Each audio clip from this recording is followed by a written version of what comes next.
ઓમ શ્રી ગણેશાય નમઃ. જય શ્રી કૃષ્ણ મિત્રો. આપણે આજે હનુમાનજીના લગ્નની કથા સાંભળીશું. આ સાંભળીને તો તમને આશ્ચર્ય થયું જ હશે કે હનુમાનજીના લગ્ન, કારણ કે આપણે ક્યારેય એવું નથી સાંભળ્યું કે હનુમાનજીના લગ્ન થયેલા છે, એમની પત્ની છે. આપણે તો હંમેશાથી એ જ સાંભળતા આવ્યા છીએ કે હનુમાનજી બ્રહ્મચારી છે. પણ ના મિત્રો, આવું નથી. હજી તમારું જ્ઞાન અધૂરું છે. આજે હું હનુમાનજીના રહસ્યની વાત કરવા જઈ રહી છું. શું તમે જાણો છો કે હનુમાનજીના પણ લગ્ન થયા છે, તેમની પત્ની પણ છે? હનુમાનજીને હંમેશા આપણે બાળ બ્રહ્મચારી એવું જ માનતા આવ્યા છીએ, અને બધા જ મંદિરોમાં આપણે હંમેશા હનુમાનજીની જ મૂર્તિ હોય એવું જ જોયું છે. હનુમાનજી એકલા જ હોય છે, જોવા મળે છે.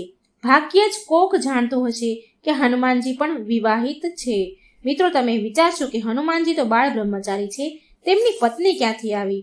જો તમે પણ એવું વિચારી રહ્યા છો તો તમારે આ પણ હિન્દુ શાસ્ત્રનું, હિન્દુ ધર્મનું જ્ઞાન મેળવવાનું અધૂરું રહી ગયું છે.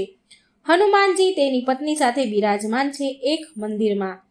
હનુમાનજી અને તેની પત્નીનું એક સાથે બેઠેલા એવું એક મંદિર પણ છે. ભારતના અમુક હિસ્સાઓમાં, ખાસ કરીને તેલંગાનામાં હનુમાનજીને વિવાહિત માનવામાં આવે છે.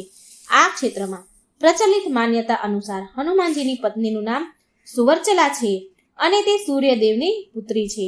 અહીં હનુમાનજી અને સુવર્ચલાનું પ્રાચીન મંદિર સ્થિત છે.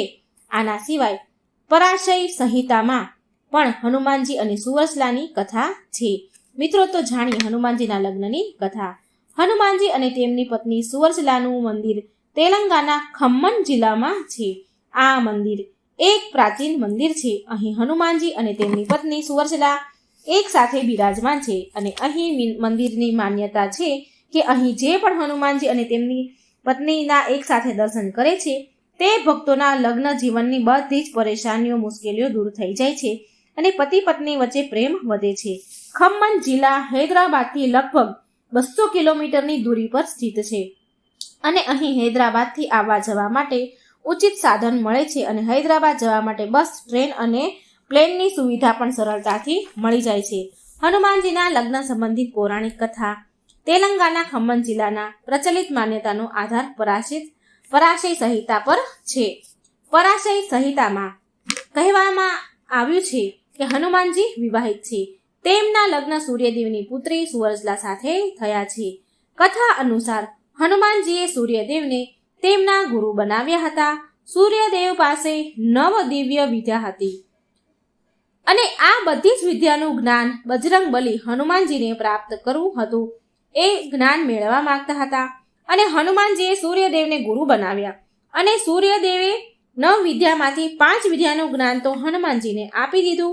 પણ હવે બચેલી 4 વિદ્યાનું જ્ઞાન આપવા માટે સૂર્યદેવની સામે એક સમસ્યા ઊભી થઈ ગઈ. એ કઈ? તો કે જે 4 વિદ્યા બચી હતી તે વિદ્યાનું જ્ઞાન નિયમ પ્રમાણે એ જ શિષ્યને આપવામાં આવે છે જેના લગ્ન થઈ ગયા હોય. હવે હનુમાનજી તો બાળ બ્રહ્મચારી હતા અને આ કારણે સૂર્યનારાયણ બાકીની 4 વિદ્યાનું જ્ઞાન આપવા માટે અસમર્થ થઈ ગયા. આ સમસ્યાનું નિરાકરણ કરવા માટે સૂર્યદેવે હનુમાનજીને લગ્ન કરવાનું કહ્યું, લગ્ન કરવાની વાત કરી. પહેલા તો સૂર્યદેવની વાત સાંભળીને હનુમાનજી રાજી થયા નહીં, પણ તેમને બાકીની 4 વિદ્યાનું જ્ઞાન મેળવવું હતું. આ કારણે અંતે હનુમાનજીએ લગ્ન માટે હા કહી દીધી. જ્યારે હનુમાનજી લગ્ન માટે માની ગયા એટલે તેમના માટે યોગ્ય પત્ની શોધો શરૂ કરવામાં આવી. યોગ્ય પત્ની હનુમાનજી માટે મળે એ તલાશ શરૂ કરવામાં આવી અને તલાશ પૂરી થઈ સૂર્યદેવની પુત્રી સુવર્ચલા પર. સૂર્યદેવ હનુમાનજીને કહ્યું કે સુવર્ચલા પરમ તપસ્વી અને તેજસ્વી છે અને તેનું તેજ હનુમાનજી તમે જ સહન કરી શકશો. સુવર્ચલા સાથે લગ્ન કરીને તમે એ યોગ્ય બની જશો જેનાથી તમે 4 વિદ્યાનું જ્ઞાન પ્રાપ્ત કરી શકશો. સૂર્યદેવે પણ કહ્યું કે સુવર્ચલા સાથે લગ્ન કર્યા પછી પણ તમે સદાય બાળ બ્રહ્મચારી જ રહેશો, કેમ કે લગ્ન પછી તરત જ સુવર્ચલા તપસ્યામાં લીન થઈ જશે. આ બધું સાંભળીને હનુમાનજી માની ગયા અને સૂર્યદેવે તેમની પુત્રી સુવર્ચલા અને હનુમાનજીના લગ્ન કરાવી દીધા. લગ્ન બાદ સુવર્ચલા તપસ્યામાં લીન થઈ ગયા. પછી હનુમાનજી તેમના ગુરુ સૂર્યદેવ પાસેથી બાકીની 4 વિદ્યાનું જ્ઞાન પણ તેમણે પ્રાપ્ત કરી લીધું. અને મિત્રો લગ્ન પછી પણ હનુમાનજી બ્રહ્મચારી જ બન્યા રહ્યા. મિત્રો હું ઉમ્મીદ કરું છું કે આ રહસ્યની વાર્તા તમને ગમી હશે. બોલો હનુમાનજીની જય.